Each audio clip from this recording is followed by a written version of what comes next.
Hello everyone and welcome back to From Our Basement Gaming. Hi everyone.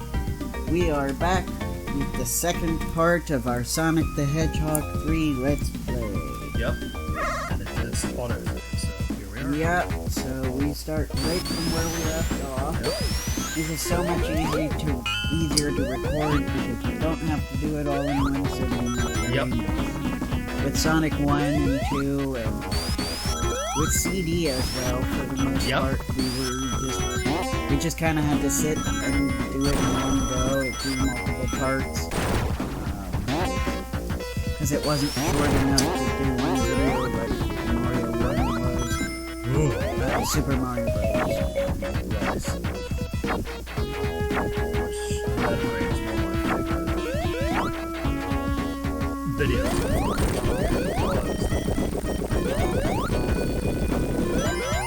Super Mario Brothers 1 and 1. Yeah, because it really was too short for two parts.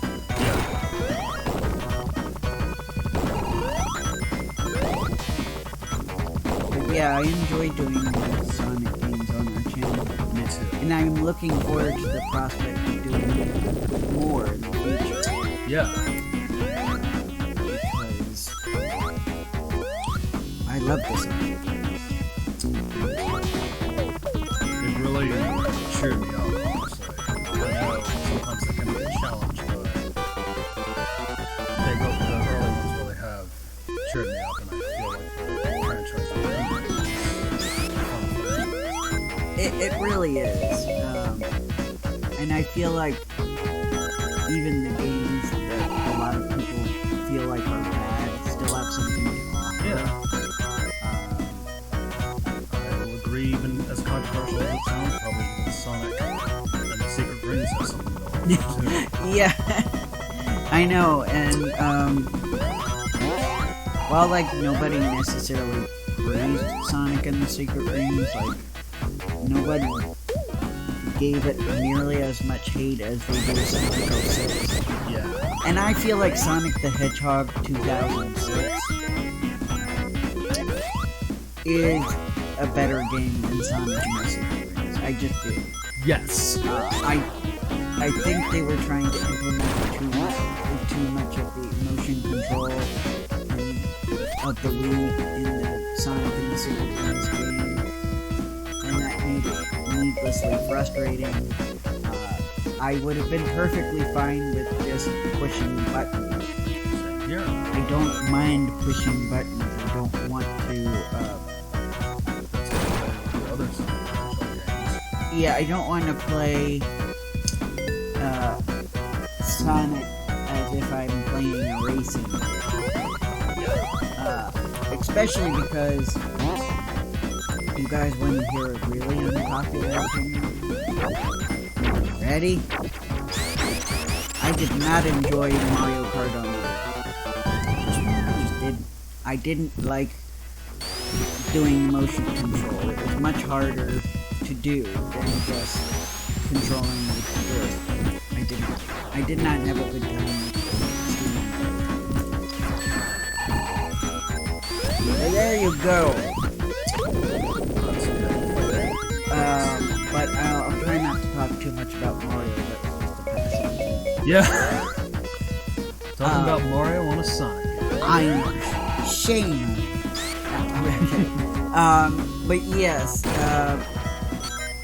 But anyway, that's why I didn't enjoy Sonic and the Secret Rings, because I already didn't like doing that type of thing. I like the controllers with the buttons. I like pressing buttons. Well, yeah, I like using the plus and the direction button. Yes. Guides. Yes. And I like to go fast, but sometimes you have to slow down in order to safely navigate. Yeah, I don't This. like pulling back on the Wiimote to put the brakes on. Yeah. Sonic isn't a car, He's not a car, no. so driving Sonic is a pain.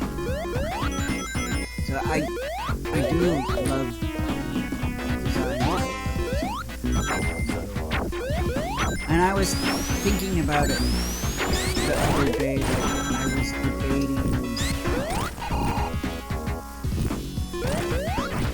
what they were inspired by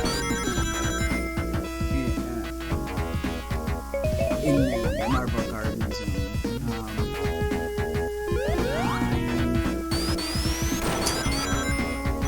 I'm guessing these are like the ruins of Angel Island. Probably. So I'm thinking, yeah, this was the design that eventually.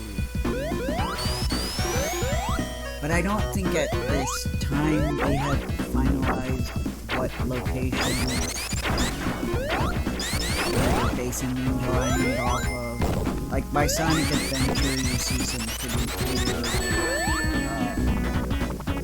allusions to like real world ancient ruins, or similarities, rather. Not like 100% the same. But even like Tychal, who's a character that appears as an important part of the backstory of Sonic Adventure, that she's in an actual place.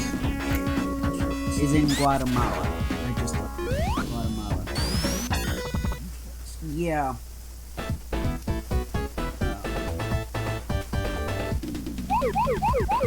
So yeah, it is.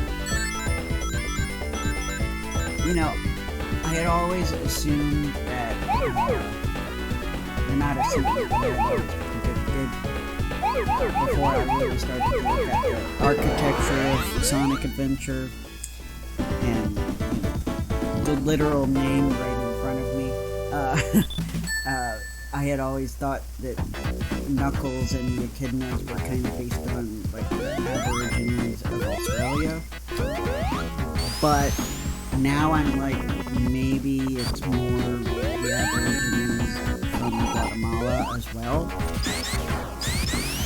because I don't think it's a coincidence that they just randomly named one of Knuckles' ancestors after a place in Guatemala. So I think my initial assumptions were incorrect. Or not assumptions, but guess. My initial guess.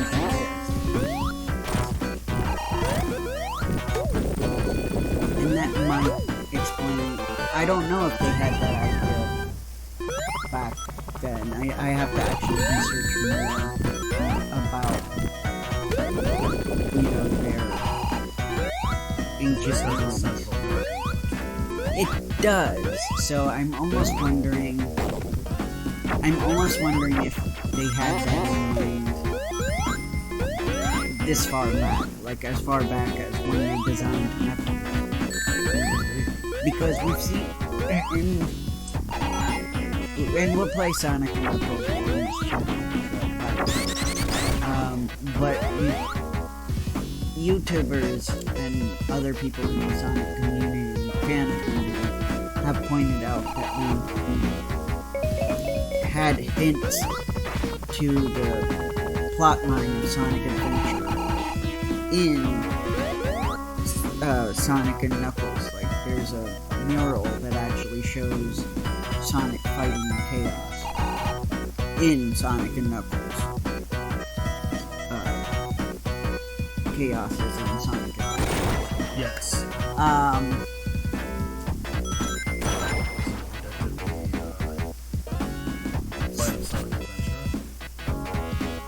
So it seems to imply that they already had that in mind, that maybe they just didn't completely finalize it. And in that case, I do feel like we really, a lot of people did not give the Sonic lore enough credit. Because if they had this plan back this far, because Sonic Adventure comes out in 1990, and this was 93, 94? 94, not 93. This is 1990. So they're in Sonic and Knuckles. So I was 4 years before Sonic Adventure. So I do think there was some dedicated lore being mapped out, and I kind of feel like with all the crap that Sega America came up with, no offense, kind of made a lot of fans feel like, oh, they're happy with the franchise. Because that's a common thing a lot of people have said, oh, the Sonic lore is messy. I'm like, I don't consider it that messy. I feel like maybe once you get to a certain point in the modern games, if you're trying to connect everything, it's messy. Yeah, how come you must? I don't know. We seem to have that obsession. I do feel like there is no problem with connecting them all up to probably Sonic Adventure 2. I would say after that it starts to get a little... even though they can be connected, I do feel like there are certain things that don't work as well. And I think some of it is wisdom. I can talk about this more later, but I think the fans' reactions to the end of Sonic Adventure 2 drastically changed the direction of the franchise's lore, so I kind of feel like a lot of the fandom indirectly contributed to the lore getting messy, and you complain that the lore is messy.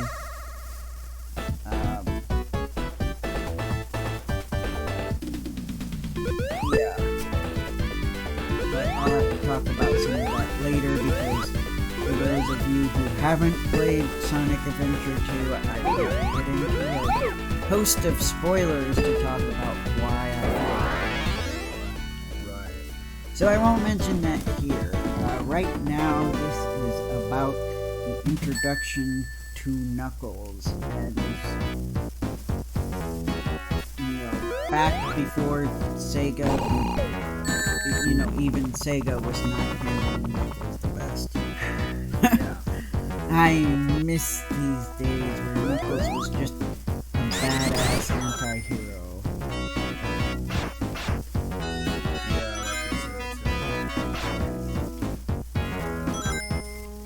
I think they ran into the issue of balancing the comedic effect, but also the very serious side of Knuckles' backstory. And I feel like probably Sonic Adventure or Sonic Adventure 2-ish is like the last time they handled it still relatively well. I feel like Sonic Heroes and Beyond, it got iffy with a lot of the show adaptations not really helping. Like Sonic X, especially, was probably the earliest example of. I mean, I don't know. I thought the OVA did okay, the Sonic OVA. You could also argue that they might have made some cheap shots with Knuckles, but mostly it was fine.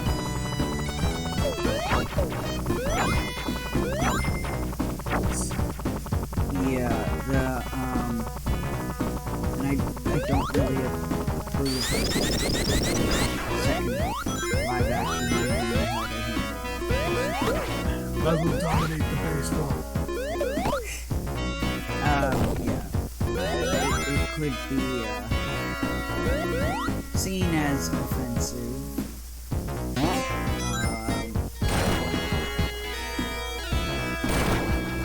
I mean, they do still make him badass, but they also accurately. I still don't like how he's you know, it's kind of like by default Knuckles is bad, so you can't really completely take that away from him. Even if you make him a blundering idiot like Sonic did.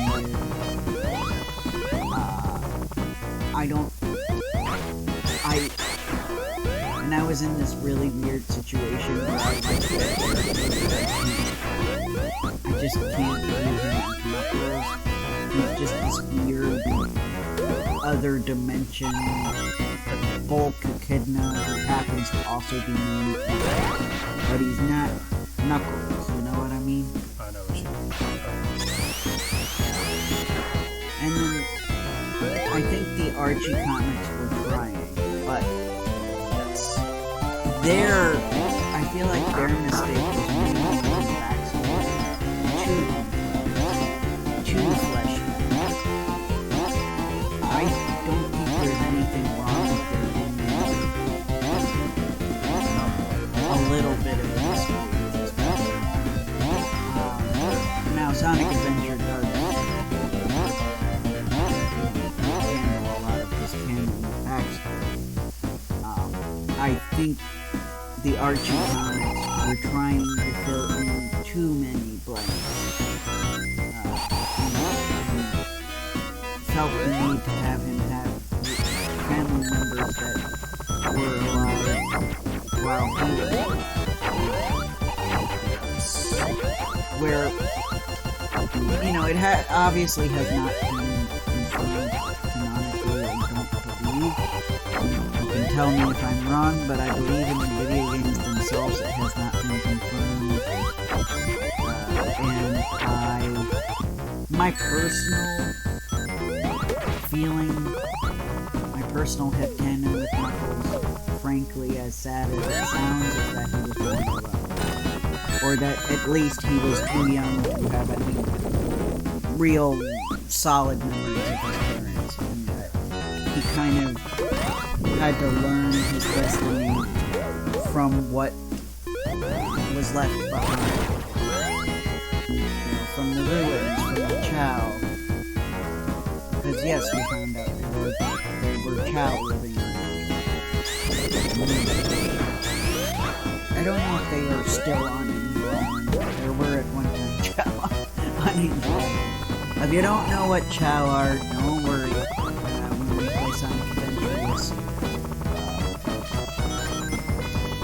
So yeah, but as a kid I felt like it was perfectly reasonable for him to use, you know, like I assume, like a lot of ancient civilizations, they had written records, they had drawings, and they would have left these things for Knuckles because he's the guardian of the Master out there.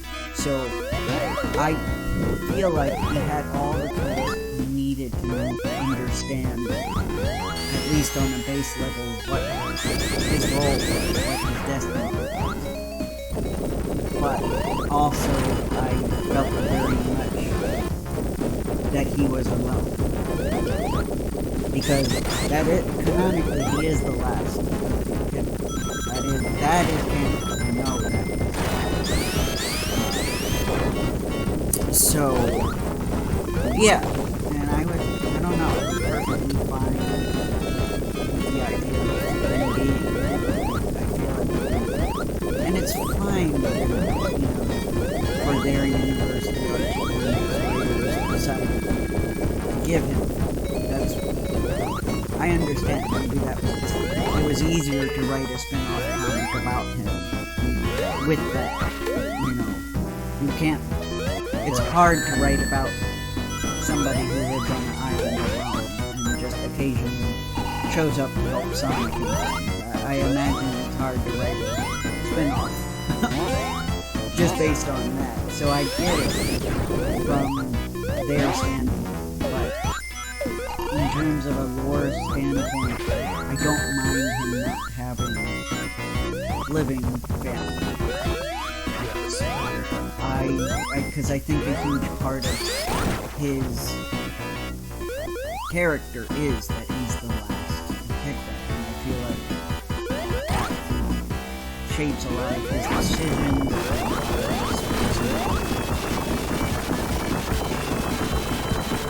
Thanks, Tails. Yeah.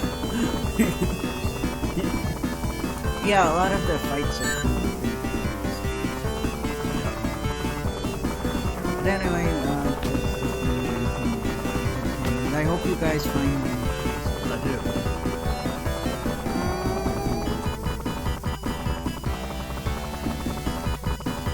But yeah, always been a big fan.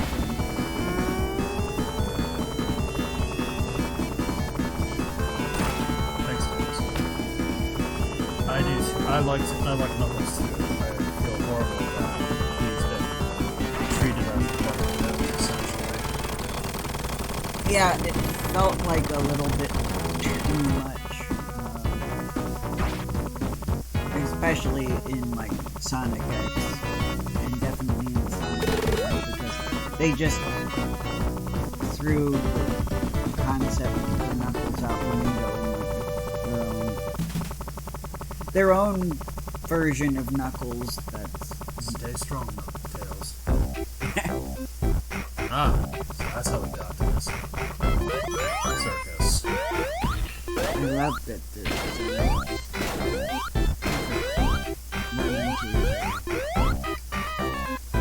Now, this is where it gets weird. Like, are they still on Angel Island? Why are they... There would not be a circus on Angel Island, so I'm guessing not. I'm guessing they are chasing him from starting in Angel Island, and now I think they're officially not on Angel Island anymore. Because I'm like, it makes no sense for there to be a circus or a carnival on Angel Island.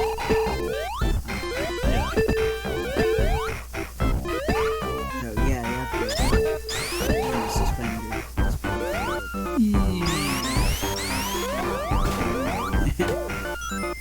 Almost quickly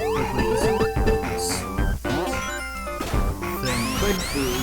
In some of the modern games, he had this weird obsession with wanting to make theme parks for some reason. I know in Sonic Colors he used it as like a cover-up. But even before Sonic Colors, like in Sonic Unleashed, he made like Moonlight or something like that. And I'm like, it just seems weird. I know he kind of wanted to make his own planet, or kind of like remake Earth into like the old Empire, where like everybody worships him like a dictator or a god or something. Because that's the thing about Dr. Robotnik that's consistent. He has a huge ego.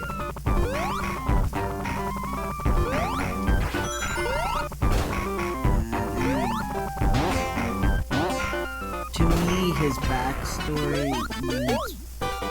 is like it's one of the most underdeveloped things in the franchise that we kind of take for granted. Indeed. And Amazing narcissist. Yeah. We get some from Adventure 2, like enough to kind of whet your appetite. I'm like, I want more.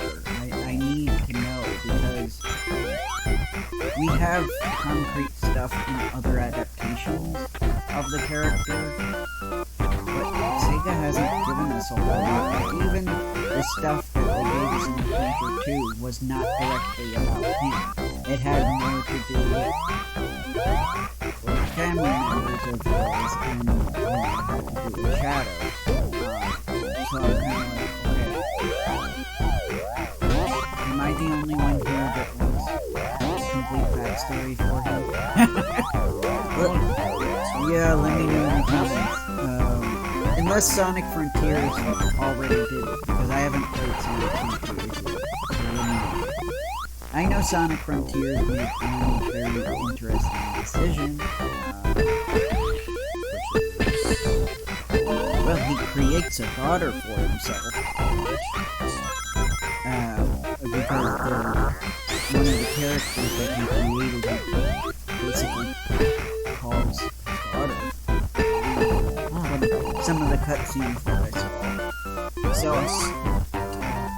So I'm like, okay, I wanna unpack that. Do it. Unpack it. Let me know what's going on here. Yeah. Very curious. As somebody who's really into the psychology of characters, I'm like, you've piqued my interest. Yes. I definitely plan to play Sonic Frontiers at one point. So if you're yelling at me in the comments saying, well, they do address it, then good. Great. I just haven't seen somebody talk about it in a video.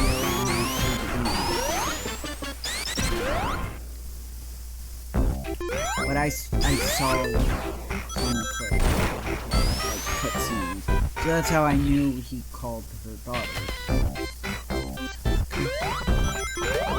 Now, whether he called her daughter to her face or just referred to her that way when she couldn't hear him, I don't know. But I find it very fascinating because we only get little allusions to the fact that he has family. Yeah. And yeah, I just kind of, you know, going off of what I've been given, I wouldn't expect him to care about having a family, you know, having a son or a daughter. Even if it's, you know, he literally created them. Considering a creation of his, a child of his, is just, it's interesting to me and I want to know more. Yeah. Because, yeah, we have the hint of greater complexity, but it never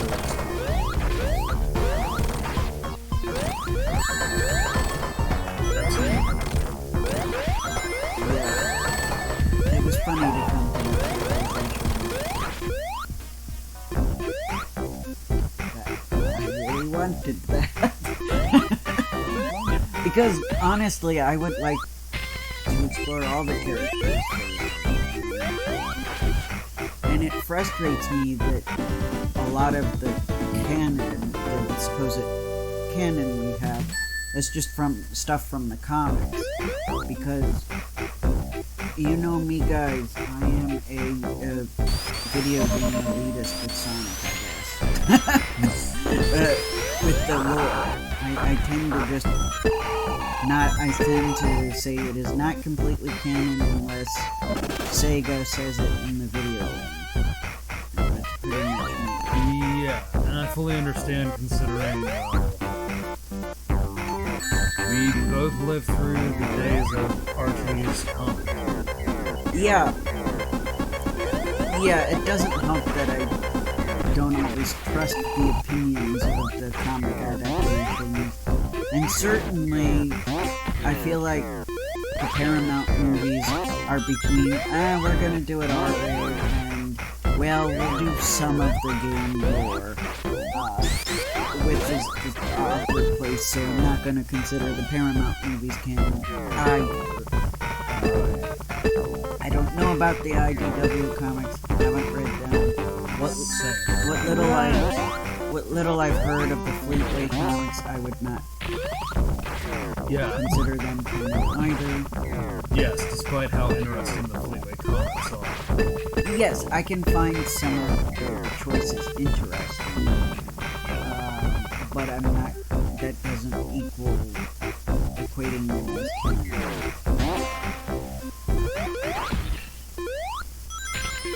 And I'm trying to also, because, you know, this feeling I have of being so attached to the video game lore is affecting me personally too with my own writing, because I have Sonic story ideas that I'm trying to write. And as weird as it sounds, I'm trying to get myself to accept that I can make my own lore within my own story universe, you know what I mean? Yes, like, fully encourage this. Yes, and I want to do it, and I plan to do it, but I'm fighting with that part of myself that is like, but this isn't necessarily what the video game might be saying. The video game might be saying something. So I guess I'm just trying to say, this run deep. Yes. I was shocked with how deep it ran to the point where, like, I had to convince myself not to have guilt with coming up with my own lore. I'm like, dude, I'm not denying the canon.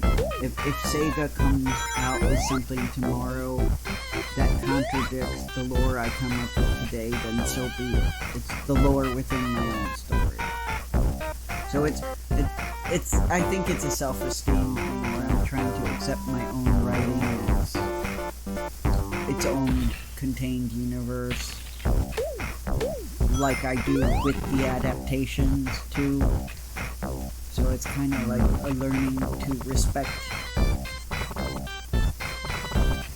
what I come up with, you know what I mean? Yeah. Same with like my Legend of Zelda stories, that's also why I'm struggling, because things will come up where I will have to make that decision, lore things that aren't there. Or with the Zelda franchise, it's complicated because some games have things I agree with, and some games I'm like, no, I don't like that. But with my Zelda story ideas, I already had in mind that I was going to be a little bit, like, rebellious. But I wasn't approaching Sonic that way, so I guess that's why I had that struggle. Feeling is very possible. Any of that made sense, let me know in the comments, guys. I think I got it. There's also the fear of sharing any of this with anybody. Like the actual stories, but because they're ideas I originally came up with when I was, with the Sonic ideas when I was 12. That's cool. Like the very rough draft idea, and more solidly when I was 16, and I still have to come up with, I have to update it and fix the stuff that's tropey or problematic. I think having a little bit of trope stuff is not bad if you do something new with it. Right. But there's some stuff that, yeah, maybe that didn't fit so well. Because, you know, when it's stuff you came up with as a teenager, of course, as an adult, you're going to be like, yeah, some of that. Yeah. Not everything we wrote back then aged wine, some of it aged like milk. Yeah, and luckily, since I didn't, like, solidify a lot of it, like, some of the backstory stuff wasn't solidified anyway, that stuff's easier to change than the stuff that I had concrete lore. It's hard when you find something you have solidified and you're like, oh crap, I gotta change that, that's not but yeah, thankfully for the most part I don't have too much of that with my Sonic ideas. And with the Zelda ideas, since a lot of them were shared with another person, the fact that I'm no longer with that person kind of already gave me an excuse to change stuff, so I already kind of was set up for, yeah, I really have to change it. Yeah. And it's nice, it's freedom, I can do more of my own ideas, because I didn't like the direction it was going in with that person, because they were a little less into the Zelda franchise. Yeah, I felt that they were being a little unfair with your vision. Yeah, it's okay, you can say she. That she didn't share your vision. That's sad. Yeah, and it's sad because I realize that person is now into the Zelda franchise more than they were when we were working on it, so it's very frustrating. Yeah. Yeah. And they are now really interested in it at a point where I'm kind of like less interested. So it's very frustrating. Yeah. Oh, I'm so obsessed with it. You're already burnt out from I'm already all like, the missteps that were. yeah, I'm like, I don't like the direction it's going in. Of course,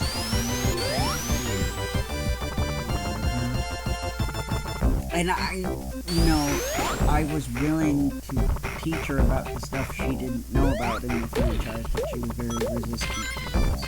Yeah, Because I was trying to incorporate, like some of the other species that exist in the Zelda lore. and it's frustrating It's when like, no. yeah, they didn't share your viewpoint and your findings. Yeah, if you guys want to know why this is super long, it's because I wanted us to finish the act. So, same. Sorry about that. Yeah, and hopefully you guys enjoy the conversation too. I didn't want you to think I'm so distracted by my talking that I didn't realize it was over time. I realized. Yes, we do know that we're over time. It's because this level is so long. Yeah, it's a long level. And It is. Both.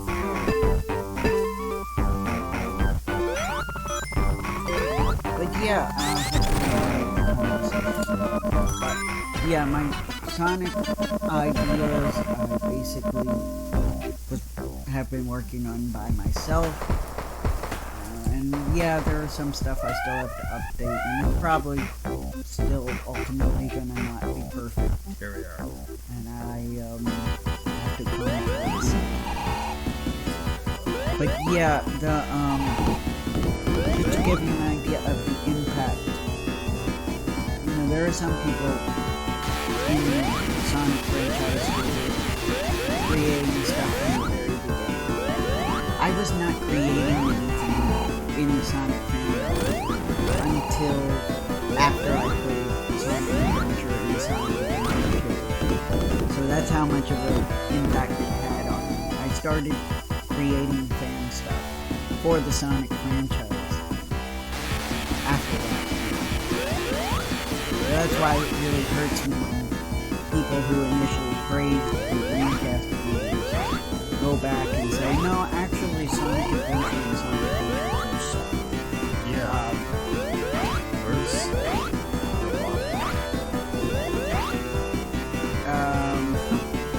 It's supposed to happen. Oh, there it is. That would have been weird if it was a glitch.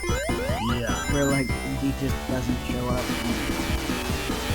It's like, yeah, we're already running